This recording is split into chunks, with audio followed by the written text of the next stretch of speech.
Welcome to Lingua Latīna tutorials with Mr. K, Pensum D. This video is meant to accompany the Pensum D worksheet and the Latine Disco or Lingua Latīna college companion texts available from Focus Bookstore.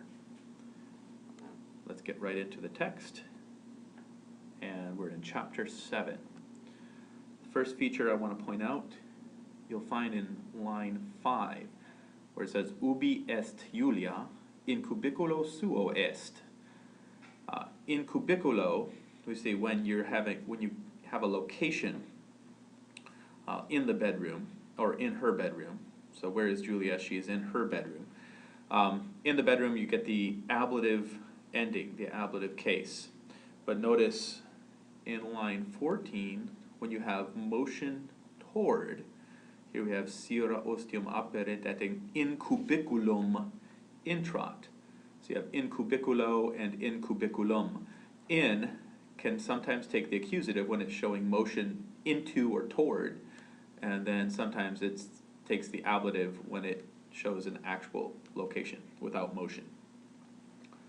The next feature I want to show you is in line 8, and it is puella se in speculo videt et se interrogat. So the girl sees, and you have se, which we call a reflexive pronoun. It's reflexive because it reflects back on the subject here. So you have puella sees herself, se, in speculo. That's called a reflexive pronoun. It could be masculine, feminine, or neuter, so it could be himself, herself, or itself, depending on the noun it's referring back to. Okay, the next feature I want to point out is in line 20. And you'll see Julia num nassus meus foedus est, sira. When you have a sentence that begins with num, a question that begins with num, it's expecting a no answer, the answer non. So Julia asks, surely my nose isn't ugly, is it, Sira? So surely it's not this, is it? Expecting, no, it's not, non est. But notice in line 26 where we have nonne, compare that to num. Nonne formosus est nasus meus. This is expecting a yes or certe answer. Isn't my nose beautiful?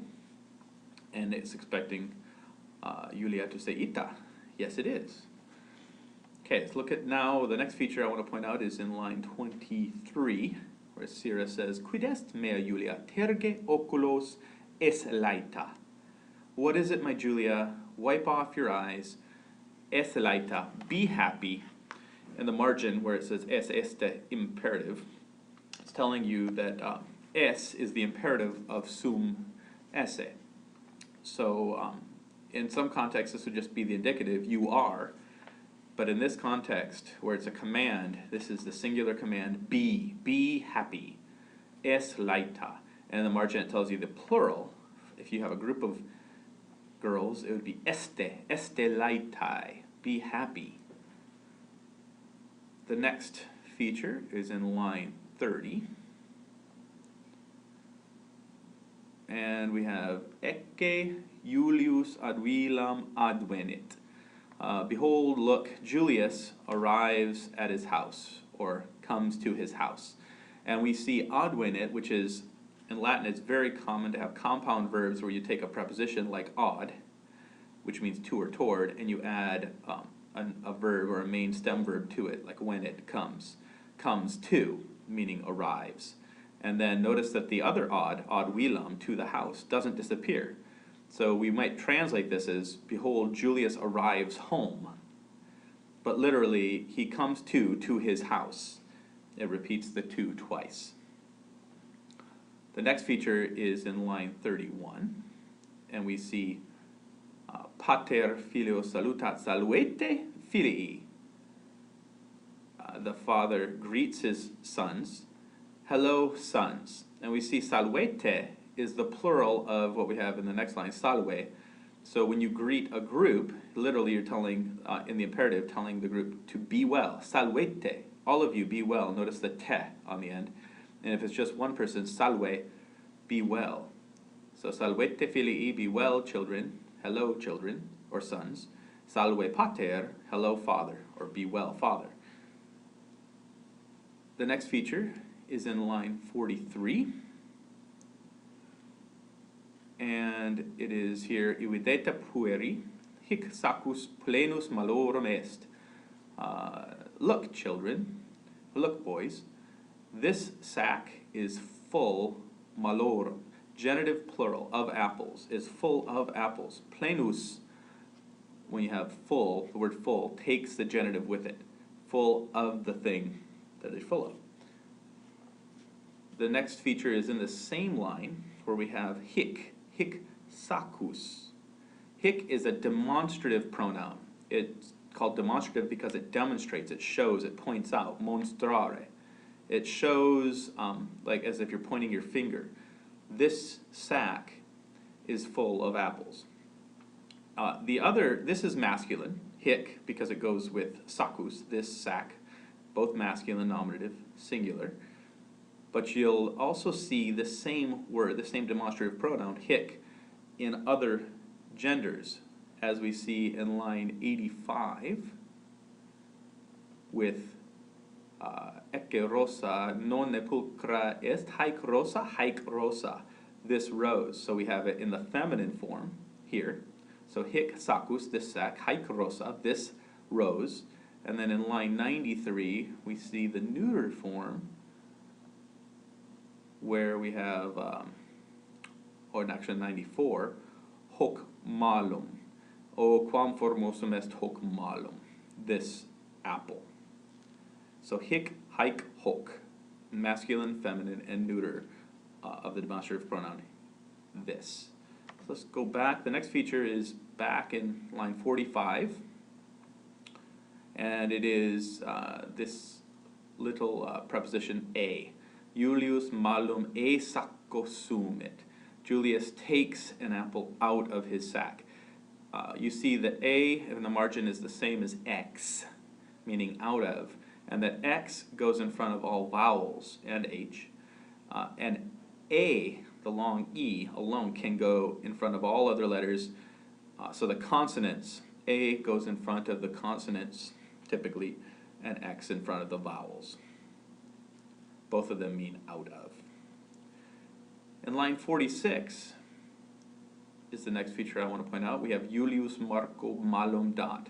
Julius gives an apple to Marcus. This is the new case being introduced in this chapter. When you have dot, the verb give, you tend to have the dative case with it. Dative actually comes from dot, dative, giving to. The person to whom you are giving is the indirect object in English, and we call it the dative case, or it is that's one of the functions of the dative case in Latin. So Marco is dative, masculine, singular, to Marcus. So Julius gives an apple to Marcus. In line 47, we see the dative again here with pater filio suo magnum malum dat. The father gives a large apple to his son. To his son here, filio suo, notice the same ending as Marco, is dative singular. Again, the indirect object going with dot gives to his son. The next feature is in line 49, and that is where you have ei, and it's right here where Julius quintum ad se vocat et ei malum dat. Julius calls Quintus to himself, ad se, et ei malum dat. Here we have another example of the dative, but look at the different ending. This comes from is, he. So he is is. Of him, which we saw earlier, was eius, and to him, or for him, the dative is ei, which we see here. He gives an apple to him. The next feature is in line 50 here, where we have Jam et Marcus et Quintus mala habent. Now both Marcus and Quintus have apples. Et means both and. and you have to look ahead to see when this is going to show up, because you may just start translating now, and Marcus and Quintus have apples. The translation, though, for when you do see this, these two ets, is both and. Compare that to line 57, where you have neque neque. Servi autem neque mala neque pera habent. But the slaves have neither apples nor pears. Neque neque, you expect, or translates as neither nor. Neque on its own is et non, and not. But when it is combined with another neque, it's neither nor. In line 56, we also have construction here, new, which I want to point out with filii quiam non solum mala sed etiam pira habent laeti sunt.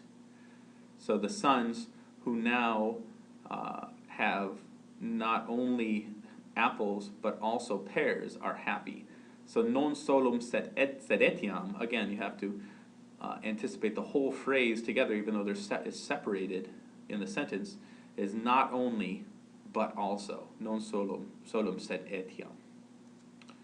In line 63, you see that Julius Aemiliae osculum dat. When now you should start to expect, when you see dot, that you're going to get a specific case with it, and that is the dative case, the dative case. So Julius gives, accusative direct object gives a kiss to Amelia.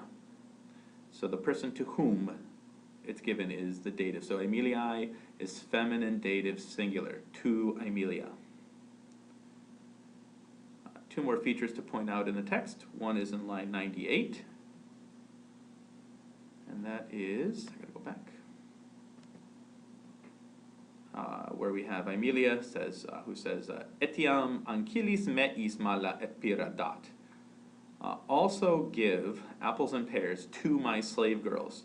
So here we have da, which is from dara, which you saw as dot earlier, which means to give, and this is the command, the imperative mood. Give apples and pears to my slave girls. So here we have the dative plural, so feminine dative plural, ancilis meis, to my slave girls. The dative plural, you'll notice, is the same as the ablative plural ending, is. The last feature is in line 101, where we have cui Julius malum dat, to whom is Julius giving the apple, and the answer is puero malum dat. He's giving the apple to the boy. So cui here is the dative case from qui quae quod, who, which, that. So qui means who, cuius means whose or of whom, and cui means to whom, the dative from qui. Those are the features I want to point out in Chapter 7. You should take notes on your Pensum D worksheet as you listen to this presentation, and then go on to your Pensum or Grammatica exercises.